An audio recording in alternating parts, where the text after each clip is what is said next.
Welcome back to the second part of our countdown of the 10 best presidents in United States history. We needed to do this in two episodes because we found that doing the best presidents was actually even more challenging and difficult than doing the worst. And I think I'd have to agree with you there, Dr. Weaver. Now, in part one, we ranked John F. Kennedy at number 10, Barack Obama at 9, Lyndon Johnson at 8, Harry Truman at 7, and Dwight Eisenhower at number 6. Yes, our rankings consider accomplishments, crisis leadership, economic policy, civil rights, international affairs, constitutional restraint, and the long-term consequences of presidential decisions. And we have also emphasized that best does not mean perfect. I want to make it clear that every president on this list has made serious mistakes or has supported policies that cause lasting harm. Yeah, and we excluded Abraham Lincoln. Why? Because of concerns about his expansion of executive power and restrictions on civil liberties during the Civil War.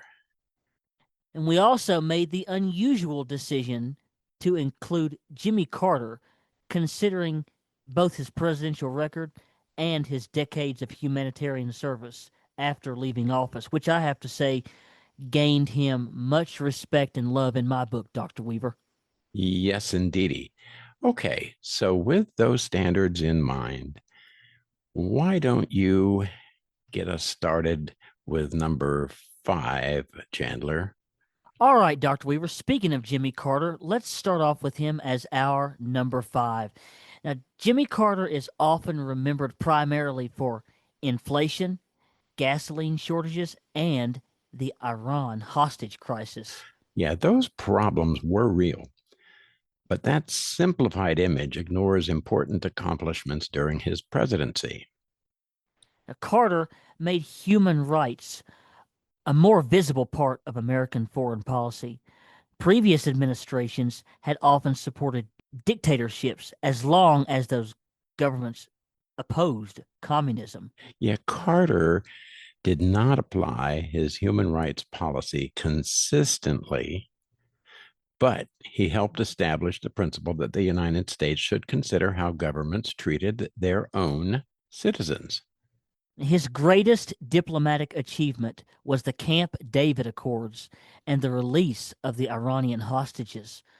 Carter brought Egyptian President Anwar Sadat and Israeli Prime Minister Menachem Begin together for intensive negotiations. Those talks helped produce the 1979 peace treaty between Egypt and Israel. It was the first peace agreement between Israel and an Arab nation and remains one of the most important diplomatic achievements of any modern president. Carter also negotiated the Panama Canal treaties, which gradually transferred control of the canal from the United States to Panama. The treaties were politically unpopular, but helped improve relations with Latin America. And Carter's administration also created the Departments of Energy and Education. Carter also supported conservation, alternative energy, and reduced dependence on foreign oil years before those issues even received wider attention. Yeah, and he appointed Paul Volcker as chairman of the Federal Reserve. Now, Volcker's tight monetary policies eventually helped bring inflation under control, although the harshest economic effects occurred after Carter left office under Reagan. Carter also supported deregulation of the airline and trucking industries. Those policies increased competition, although they produced disruptions and losses for some workers and communities. Yeah, the weaknesses of his presidencies were substantial: inflation, unemployment, and interest rates damaged some household finances. Carter sometimes appeared unable to communicate a clear economic strategy. The Iran hostage crisis lasted 444 days. The failed military rescue attempts in April 1980 strengthened the impression that the administration had lost control of events. The Carter administration completed the complex financial and diplomatic negotiations to free the hostages. But the release officially happened minutes after Ronald Reagan took the oath of office. The Algiers Accords were signed on January 19th, 1981, and the plane carrying the hostages left Tehran on January the 20th, 1981, right as Reagan finished his inaugural address. Interesting. Carter's greatest contribution may have come after the presidency. In 1982, he and Rosalind Carter established the Carter Center. The center monitored elections, promoted democracy, mediated international conflicts, and fought preventable diseases. Its work against the guinea worm disease helped reduce a widespread and painful illness to a tiny fraction of its former level. Carter also spent decades working with Habitat for Humanity, helping construct and repair homes for families in need. Imagine that, Dr. Weaver. Yes, imagine that. It was totally shocking to many people to see a former president wearing a carpenter's vest, swinging a hammer, banging in nails. But wow, what an impression it made on me. In 2002, he received the Nobel Peace Prize for his work in conflict resolution, democracy, human rights, and economic development. Post presidential service cannot erase the failures of a presidency, but presidential greatness should include what a former president does with the influence, experience, and public attention that remain after leaving office. Yeah, Carter transformed the post presidency into a period of active public service. His record shows that political defeat does not have to end a person's contribution to the country or to the world. Let's move into number 4, Thomas Jefferson. Now, Thomas Jefferson's most important presidential accomplishment was the Louisiana Purchase of 1803. The United States purchased the vast territory from France for approximately $15 million. The acquisition doubled the size of the country and provided land for future Yeah, expansion. Jefferson worried that the Constitution did not clearly authorize the federal government to acquire territory in this manner. He considered asking for a constitutional amendment, but ultimately completed the purchase without one. That decision was practical and enormously important, but it also demonstrated the tension between Jefferson's stated preference for limited government and his willingness to use broad presidential power. The Lewis and Clark expedition explored parts of the new territory and expanded American geographic and scientific knowledge greatly. And Jefferson also took office after the bitter election of 1800. The peaceful transfer of power from the Federalists to the Democratic Republicans showed that rival political parties could exchange control without violence. However, Jefferson's contradictions cannot be avoided. He wrote that all people were created equal while enslaving human beings throughout his life. Yeah, his wealth and social position depended heavily on enslaved labor. The Louisiana Purchase also opened additional territory in which slavery would spread. Jefferson understood many of slavery's moral problems, but never developed or pursued an effective plan to end the institution. His Embargo Act was another serious failure. Intended to keep the United States out of European wars, it severely damaged American merchants and proved extremely unpopular. Yeah, Jefferson ranks fourth because of the Louisiana Purchase, the peaceful transfer of political power, and his lasting influence on American political thought, which actually extends to his work before his presidency, too. His defense of liberty must always be evaluated alongside his participation in slavery and his flexible interpretation of presidential power. Now let's get into our third pick, Mr. Teddy Theodore Roosevelt. He helped transform the presidency into central institution of modern American government. Roosevelt believed that the president could take any action serving the public interest unless the Constitution or a federal law specifically prohibited it. That theory expanded presidential power, which could be used for constructive purposes under one leader and dangerous purposes under another one. Roosevelt challenged powerful corporate monopolies, supported stronger railroad regulation, and argued that the federal government had a responsibility to protect the public from economic abuse. His administration supported the Pure Food and Drug Act and the Meat Inspection Act, which strengthened federal oversight of food and medicine. Roosevelt also played a major role in conservation.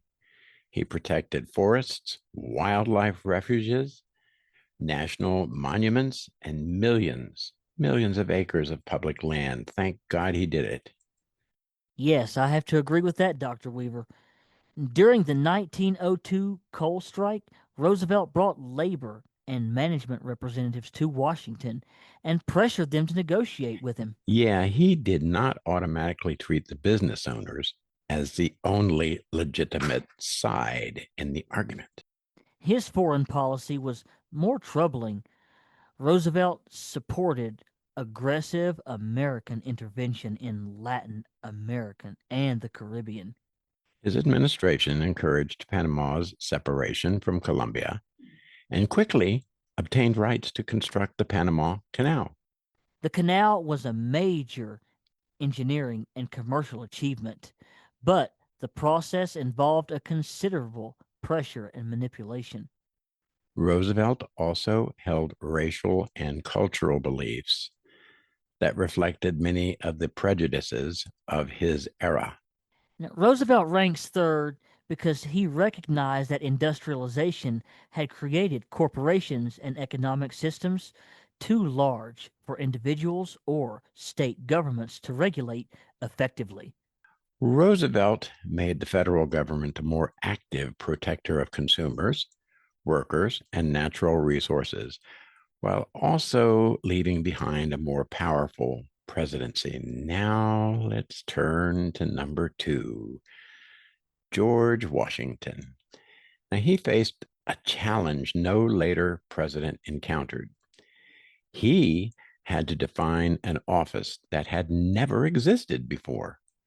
You're absolutely right, Dr. Weaver. He was paving the way. Many Americans who distrusted centralized government were willing to accept the new Constitution because Washington would be the first person entrusted with executive power. Yes, Washington supported federal authority during the Whiskey Rebellion, when armed resistance developed against a federal tax.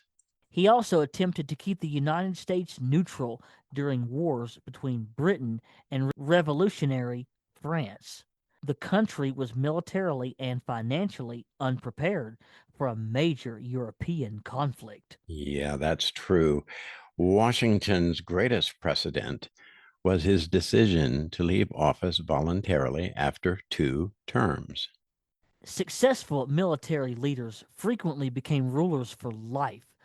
Washington demonstrated that the presidency was a temporary constitutional office rather than just personal property. Yeah, his record also contains major moral failures. Washington enslaved people throughout his life, and his household depended on enslaved labor. And his will provided for the eventual emancipation of the people he personally owned, but he did not free them during his presidency or use his national influence to challenge slavery directly. Yeah, his administration also supported policies that contributed to Native American displacement and expanded American control over indigenous lands. Washington ranks second because he gave the presidency legitimacy while also demonstrating restraint. Yes, he established that power could be exercised firmly and then surrendered peacefully. All right, Dr. Weaver, now let's get into our number one man here. How about it? How about it? Mr. Franklin Delano Roosevelt is our choice for number one. And we picked him because he led the country through two extraordinary worldwide crises, the Great Depression and World War II. Yeah, when Roosevelt took office in March of 1933, unemployment was widespread, banks were collapsing, and confidence in the American economic system had nearly disappeared. That's right, and Roosevelt's administration declared the temporary banking holiday, created financial regulation, and introduced programs intended to provide relief, recovery, and reform. Yeah, the New Deal created Social Security, strengthened labor protections, provided employment through federal work programs, and established safeguards for bank deposits. Now, the New Deal did not end the Great Depression by itself.